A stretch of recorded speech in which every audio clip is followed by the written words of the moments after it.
ছোটবেলায় মাকে দেখতাম খুব সুন্দর করে পাটে পাটে তাঁতের শাড়ি পরতো।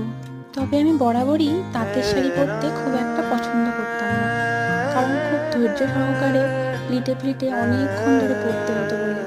কিন্তু শাড়ি পরার শেষে মাকে দেখতাম ঠিক লক্ষ্মী ঠাকুরের মতন দেখতে লাগছে। মা খুব সুন্দর তাঁতের শাড়ি পরতে পারে। আজ আমি যে শাড়িটি পরেছি সেটি মায়েরই বেশ পুরনো একটি শাড়ি। দেখতে জামদানির মতন হলেও এটি একটি তাঁতের শাড়ি, হালকা সবুজ আর লাল পাড়।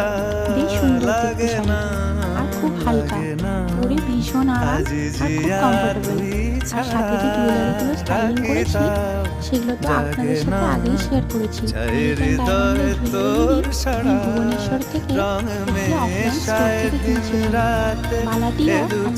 আজকের আপনাদের গিফটটি কেমন লেগেছে আপনারা কমেন্ট করে অবশ্যই জানাবেন।